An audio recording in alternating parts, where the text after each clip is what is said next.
Hi, Tanya. This is Harry. I'm based here in Houston, Texas. So, the wonders of EXP, I found you by going through Workplace because I do primarily residential, but as of late, I've been getting a lot of inquiries about business brokerage and things like that. So, I guess since I'm just new into the field, like, if you can give me like a basic overview, I've been trying to get some information from my clients, but I guess it is like regular practice to have someone sign an NDA before they reveal any financials and things like that. So I know that's a hodgepodge of words there, but I guess my thing is like, how do you start in business brokerage? It's definitely something I'm interested in doing. So, if you give any tips, advice, that'd be great. Okay. Well, if you're with EXP Realty, the first thing you need to do is move your license to EXP Commercial because EXP Realty doesn't allow business brokerage because their E&O insurance does not cover it. So that's a first step. And once you're with EXP Commercial, Okay. you need to let them know you're interested in business brokerage. They will give you an addendum to your independent contractor agreement. And then they will have you join the IBBA, which I know that Texas now, the Texas Business Broker Association now has an affiliation with IBBA. So if you join TAB, Texas Association of Business Brokers, you get your IBBA membership free through TAB.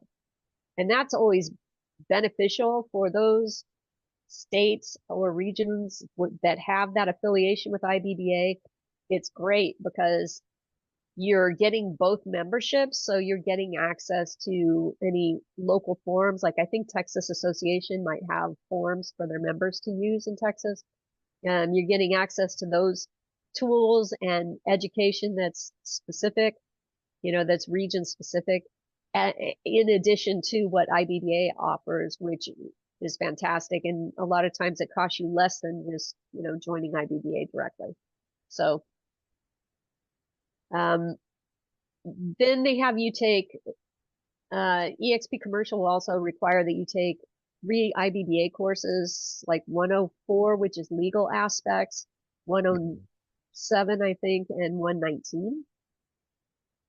And I forget what those are, but they're introductory courses to business brokerage, just to give you a little bit of education on some of the differences and a basic foundation of what you need to do to get into business brokerage. So in terms of business sales are confidential, very different than selling property. Also, the other primary difference is that when you're selling property, buyer and seller almost never need to meet each other. There's just no reason for it.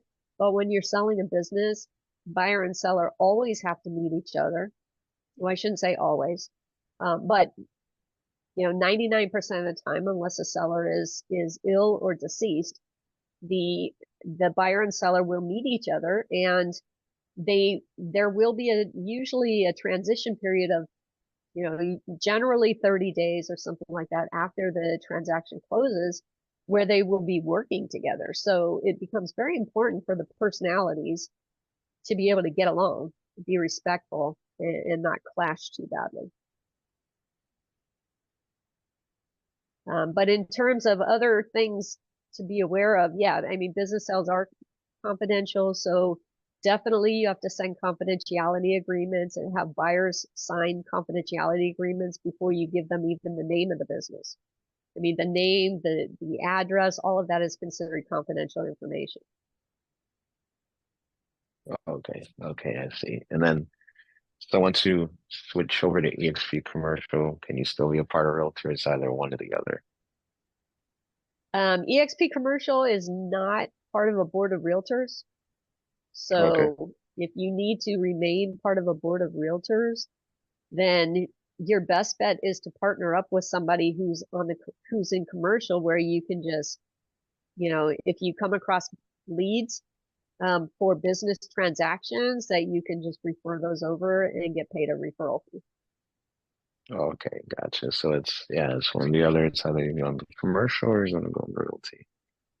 Yeah, I mean, you can still sell residential even if you're with EXP Commercial, but you're just not a member of the Board of Realtors.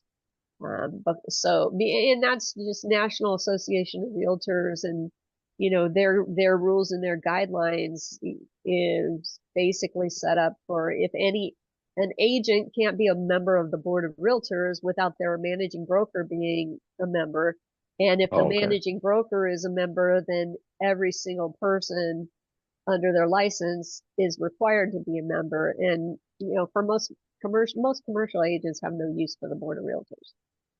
And certainly Okay. business Yeah. brokers don't. I mean, we don't do anything with the Board of Realtors ever. So Gotcha. yeah. So that's one of the weird things that National Associations of Realtors has. I mean, they put that out there to make money, and they do. They make a lot of money. So, Yeah. I mean, it takes a lot of money to do the lobbying and all the stuff that they do in Washington. So, I mean, they provide a service and a benefit for their members, right? For realtors. They definitely do that, and it takes a lot of money in order to do that. So, all right. Okay. Well, I don't want to hold it up too much. Thank you so much for giving some clarity on that. So definitely food for thought.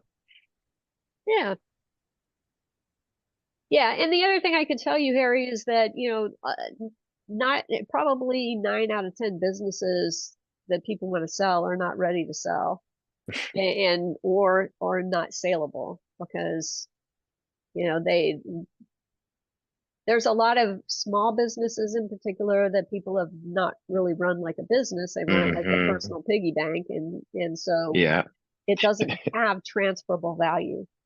So some Mm. businesses are like a one-man show if it's very owner centric and there's no employees. When the owner walks out the door, so do all the relationships, so does all the knowledge, so does everything else. So there's really no transferable value there. So there's a lot that goes into trying to determine business value, and that's a whole skill that has to be developed. Yeah, it gets interesting. I guess one last thing. So okay, I switch over to EXP Commercial. I'm no longer a board member of NAR because I'm with EXP Commercial. So okay, because EXP Commercial would be my brokerage. I was just thinking this might sound dumb, but it's like okay, since I'm with EXP Commercial, then to do residential, what if I join like a local flat fee in town, or I just have to hold my license at EXP Commercial? I think if your license is at EXP Commercial, I don't know whether I don't know Texas law, to be honest with you. I know in California, Okay. if you have a broker's license as opposed to a salesperson license, then you can be a broker associate, and you can be associated with more than one thing. But I don't think that EXP Brokerage. Right. actually allows that. So if you wanted to, but you can do residential under EXP Commercial.